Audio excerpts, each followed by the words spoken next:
मला बरेच जण विचारतात की बिग बॉस मधला अनुभव काय होता, तर एका शब्दात सांगायचं तर फार एकाकी असा अनुभव होता. अच्छा, फार एकाकी. पण माणसांमध्ये वावरणं आवडतं अशी व्यक्ती एकाकी?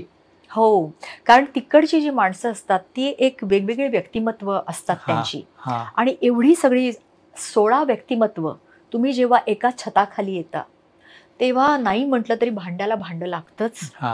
आणि मला बाहेरून असं वाटायचं की भांड्याला भांडं का लागायला पाहिजे, पण ते लागतं.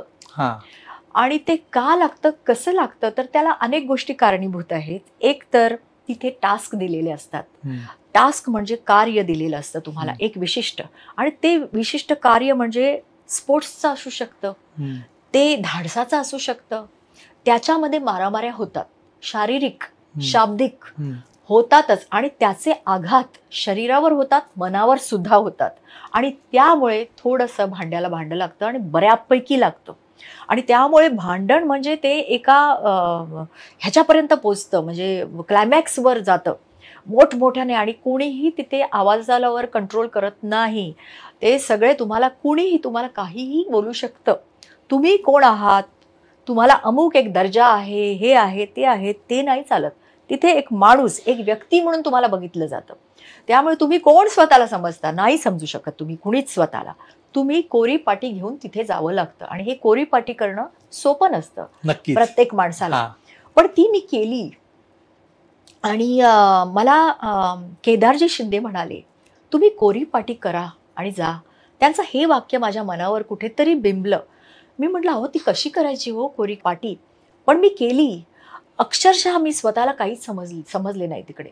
जेव्हा जेव्हा मला कुणीही अपशब्द बोलले किंवा हे, ते मी झेलू शकले, ते वार मी झेलू शकले. मी सहनशक्ती दाखवली तिकडे. काही जणांना असं वाटलं बाहेर आल्यानं तुम्ही कडाडून का नाही भांडलात, पण मला भांडावंसं वाटलं नाही, कारण ते मी लागूनच घेतलं नाही. सगळ्यात महत्वाचं म्हणजे, कारण ते सगळे माझ्यापेक्षा खूप लहान होते. एक्झॅक्टली. आणि दुसरं म्हणजे तिथे नॉमिनेशन टास्क असतो. नॉमिनेट करायचं म्हणजे काय, तर घराबाहेर जाण्यासाठी तुम्ही कुणाचं तरी नाव घ्यायचं असतं. म्हणजे आता समजा अमुक अमुक व्यक्ती आहात, तुम्ही आहात XYZ, हा माणूस योग्य नाहीये घरात राहण्याच्या, तर तो का योग्य नाहीये, तर त्याच्या तोंडावर सांगायचा, हा असा आहे, तसा आहे, तसा आहे, त्याच्यासाठी हा योग्य नाहीये, ह्याचा स्वतःचं मतच नाही, हा कमकुवत मनाचा आहे, हा असाच आहे, तो तसा. मग त्याच्यानंतर ते विचारायला येतात आपल्याला, का तुम्ही असं मला म्हणालात, का तुम्हाला मी कमकुवत मनाचा वाटलो, त्याच्यावरनं एक भांडण सुरू होतं. त्यामुळे भांडण हे तिकडे रात्रंदिवस आम्हा युद्धाचा प्रसंग असं बिग बॉसमध्ये असतं. त्यामुळे तुम्ही म्हणालात की मी एकाकी का, तर एकाकी अशासाठी होते की कुणाबरोबरही माझी तशी मैत्री झाली नाही बिग बॉसमध्ये, किंवा माझ्याबरोबर कोणतरी माझा साथीदार होता, माझ्या वतीने भांडणारा, माझं कोणतरी एक शस्त्र होतं, असं झालं नाही. माझं शस्त्र मीच होते, मलाच माझ्यासाठी बोलावं लागलं, माझा वकील मीच होते. काही बरेच होते इनमेट्स, त्यांचे वकील होते स्वतःचे, म्हणजे आपला ग्रुप केला होता. ग्रुप केला होता, आणि मी ग्रुपमध्ये असून नसल्यासारखी होते. त्यामुळे माझा अनुभव फार एकाकी होता. पण तरीही मी असं म्हणेन की बिग बॉसचा हा जो अनुभव आहे तो लक्षात ठेवण्याजोगा आहे, आणि माझ्यासाठी एक काय म्हणू आपण त्याला, एक चांगलं अनुभव असा मी म्हणेन, आणि तो घ्यायला पाहिजे. मला असं वाटतं की प्रत्येक जे नावाजलेले कलाकार आहेत त्यांनी एकदा तरी बिग बॉसमध्ये जावं. हे शेवटी फायनली त्याच्यातून हो निष्कर्ष मी काढू शकते. आणि मला असं वाटतं की ते केल्याने आपण कुठे आहोत, आपण कुठल्याही परिस्थितीला कसे सामोरे जाऊ शकतो हे आपल्याला कळतं. पण ते पॅडी कांबळी किंवा निकी तांबोळी यांनी जे वाद घातले त्याबद्दल काय? निकी जी आहे ती मुळात कसं आहे, आपण ती एक थोडंसं कजाग आहे ती. आता ती बाहेरच्या जगात तशी आहे का हे मी नाही सांगू शकत, पण ती त्या घरात तरी जी होती ती कजाग होती, भांडखोर होती. आणि ती अशा प्रकारे एक तोफ असते ना, तोफेच्या तोंडी जावत तशा प्रकारे तिच्या ते जे बाण होते मुखातून तिच्या येणारे ते फारच काय म्हणतो प्रखर अशा प्रकारचं ती चढाई करते प्रत्येकावर. आणि ती तुम्हाला बोलायलाच जागा ठेवत नाही, ती तुम्हाला, आणि तिला आवाजाची देणगी आहे. मुख्य म्हणजे माझा आवाज तसा पाहायला गेलं तर थोडासा नाजूक आहे, त्यामुळे मी असं भांडू शकत नाही जोर जोरात. मी भांडू शकते पण जोर जोरात अशी नाही भांडू शकत, कुठेतरी माझा आवाज कमी पडतो.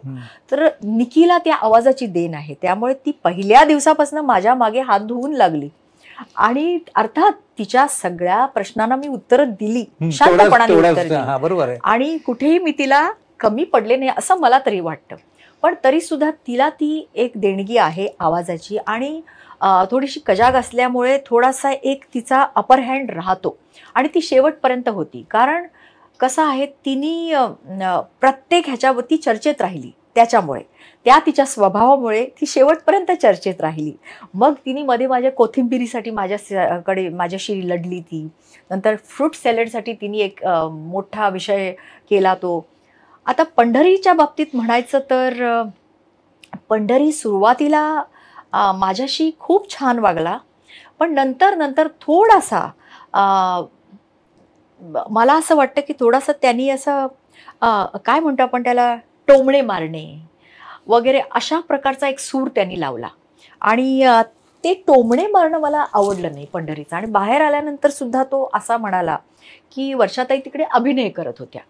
आता मला असं म्हणायचं की तो वास्तववादी आहे ना कार्यक्रम, तिथे अभिनयाला वाव कुठे आहे मुळात. बरोबर आहे. त्यामुळे कुणाचाही अभिनय आपण नाही करू शकत जो आपण स्क्रीनवर करू शकतो. एक्झॅक्टली. त्यामुळे पंढरीने हे समजून घेतलं पाहिजे की तो एक वास्तववादी खेळ आहे आणि तिथे अभिनयाला वावच नाहीये. आता मी तुमच्याशी बोलते त्याच पद्धतीने मी बिग बॉस मध्ये बोलत होते, हे कुणीही सांगेल. आता तुम्ही मला पहिल्यापासून ओळखता, आपल्यामध्ये तशी शाब्दिक लढाई अशी झालीच नाही कधी. बरोबर आहे. किंवा कुणाही बरोबर मी असं खूप तावातावाने भांडले असंही कधी झालं नाही. पण तत्वावर मी बोलले आहे. काही तत्व माझी पटली नाहीत मला कुणाची, तर त्यांना मी समजावून सांगितलंय आणि त्या कडक शब्दात समजावून सांगितलंय, इव्हन एखाद्या दिग्दर्शकाला. तर पंढरीने हे समजून घ्यायला हवं की तिथे अभिनयाला वावच नाहीये, आणि कुणाचा अभिनय असेल तर तो टिकणार नाही ना, शेवटपर्यंत नाही टिकणार, तो एक मास्क होईल. त्यामुळे मी नक्कीच अभिनय करत नव्हते हे मला त्याला सांगायचं. आणि त्याचं जे टोमणे मारणं होतं ते म्हणजे हे मी बिग बॉसच्या घराबद्दल बोलते, बाहेर तो तसाच आहे किंवा नाही ही गोष्ट वेगळी आहे. पण बिग बॉसच्या घरात माझे त्याचे खटके उडाले, बऱ्याच वेळेला उडाले नंतर. आणि तो ज्या पद्धतीने बोलला ते मला आवडलं नाही, आणि तेही मी त्याच्या तोंडावर त्याला सांगितलं. आणि एकदा काय झालं, तो मला म्हणाला की निकी जी आहे तिच्याकडनं तुम्ही, जेव्हा मी कॅप्टन झाले तेव्हा तो म्हणाला की तुम्ही तिच्याकडनं, ती एकदा काय म्हणाली, मी बाथरूम आता धुणारच नाही. तिने आधी ड्युटी घेतली, ती लहरी होती, आणि ती मला म्हणाली की मी आता बाथरूम नाही धुणार उद्यापासून. अगं तू स्वतःहून ही ड्युटी घेतली आहेस, तुला धुवायला पाहिजे. नाही धुणार मी, काय करणार तुम्ही. ते म्हटल्यानंतर मी एका पॉइंटवर ते सोडून दिलं. मग पंढरी मला बोलला नाही तुम्ही ते तिच्याकडनं करवून घेतलं पाहिजे. अरे कसं करवून घेणार मी, म्हणजे तिचे मी हात धरायचे आणि बाथरूम धुवायला लागायचं असं झालं ना त्याचा. त्याच्यानंतर सूरज झाला कॅप्टन, आणि पंढरीला तो वडिलांच्या ठिकाणी मानत होता. मग पंढरी त्याची बाजू घेऊन सगळ्यांशी बोलायला लागला, कारण तो कॅप्टन झाला, त्यामुळे तो त्याच्या बाजूने उभा राहिला ठामपणे. कुणाच्या, सूरजच्या. तेव्हा निकी म्हणाली मी अमुक काम करणार नाही. तेव्हा मी पंढरीला विचारलं आता तू काय करणार आहेस, आता करवून घे ना तिच्याकडनं कामं. तू मला म्हणाला होतास ना तिच्याकडनं तुम्ही करवून घ्यायला पाहिजे, तुमच्या शैलीत तिला समजावून सांगायला पाहिजे, मग आता तू कुठे कमी पडतोयस. तर म्हणे नाही ताई, तेव्हा जी सुरुवात झाली ना तुमच्या कॅप्टन्सीपासनं तेव्हा ते आतापर्यंत चालत आले. म्हटलं असं नाहीये. जेव्हा अंकिता कॅप्टन होती माझ्या आधी तेव्हा तो मोठा कंटेनरचा मुद्दा आला, पंढरींनी तिला समजावून सांगायचा प्रयत्न केला, तेव्हा तिने सगळ्यांचे कपडे बाहेर काढले ह्याच्यातून, ते आमचं बेड होती त्याच्यात, तिकडे ते स्टोरेज होती, आणि तेव्हा पंढरीही काही करू शकला नाही. त्यामुळे निकीकडनं कुणीही काम करवून घेऊ शकलं नाही, हे मी त्याला सांगायचा प्रयत्न केला. त्यामुळे अशा प्रकारच्या लढाया छोट्या अंकिताबरोबर झाल्या. म्हणजे तेव्हा शाब्दिक नाही झालं, पण थोडंसं थोडंसं काय म्हणतो आपण त्याला, एक छुपा संघर्ष बरोबर आहे, किंवा एक छुपी लढाई तिच्याबरोबर. कारण मला असं वाटतं ती थोडीशी खडूसपणाने वागली तिथे त्या घरात. आता बाहेर आल्यानंतर हे कसं आहे, माझा कुणावर काहीही आक्षेप नाहीये, आणि मला असं कुणावरही कसलेही शेरे मारायचे नाहीत. पण बिग बॉसमध्ये ते सगळे कसे वागले याच्याबद्दल मी बोलते. जान्हवी सुरुवातीला ती माझ्यावर खूप चढाई केली तिने, पण नंतर ती माझ्याशी खूप गोड वागली आणि मनापासून वागली. काही जणांना तिचं नाटक वाटत होतं. आता पंढरी मला बोलला, ती तुमचे पाय चेपते, आता तुम्ही हे सांभाळून राहा तिच्यापासनं, कारण कधीही तुमच्याकडून ती त्याचा मोबदला मागेल. म्हटलं पंढरी असं नाही आहे, ती मनापासनं माझी सेवा करते आणि हे सिद्ध झालं शेवटपर्यंत. आणि त्यामुळे जान्हवी मला प्रिय झाली नंतर, कारण मला ती तसंच आर्याबरोबरही माझी बऱ्या प्रमाणात मैत्री झाली. सूरज मला आवडला. धनंजय बरोबर मला त्याची बोलण्याची पद्धत आवडत नव्हती. आता आम्ही भेटलो 1-2दा बाहेर. अच्छा, हा मी पुढे येणारच होतो की बाहेर आता संपल्यानंतर बाहेर भेटीगाठी झाल्या का यांची? बाहेर फक्त मी धनंजयशी भेटले, बाकी कोणाशी भेटीगाठी झाल्या नाहीत अजून. पण धनंजय खूप चांगला वागला माझ्याशी आणि तो तसा वागायला चांगलाच आहे तो, पण थोडासा त्याचा काय म्हणतो आपण त्याला पारा जेव्हा चढतो रागाचा तेव्हा थोडासा तो हे सोडून वागतो. काय म्हणतो आपण त्याला, एक आपण कर्टसी ज्याला म्हणतो किंवा थोडंसं एक मॅनर्स आपण म्हणतो, शिष्टाचार, त्याला सोडून थोडासा वागतं. एरवी मला ताई ताई म्हणायचा आणि जेव्हा भांडायचा तेव्हा तो सरळ थोडीशी वेगळी भाषा वापरायचा. मी त्याला म्हटलं, अरे तू मला एरवी ताई म्हणतोस, पण आता अशा वेळेला कुठे जातो मग तुझा तो मान आणि सन्मान, तेव्हा काय लक्षात राहत नाही तुझ्या. त्यामुळे अशा प्रकारचे प्रश्न मी त्यांना विचारले माझ्या पद्धतीने. आणि कोण धनंजय शिवाय अजून मला अभिजित सावंत, अभिजित आणि मी खूप आमची चांगली मैत्री झाली तिथे. आणि अभिजित ज्या शांतपणे तिथे वावरला त्याच शांतपणे मीही वावरले आणि मला असं वाटतं त्याचा वावर मला खरंच आवडला. कुणीही कधी कुणाबरोबर तशी त्याची लढाई झाली नाही, कारण तोही खूप संयमाने वागला असं मला म्हणायचंय.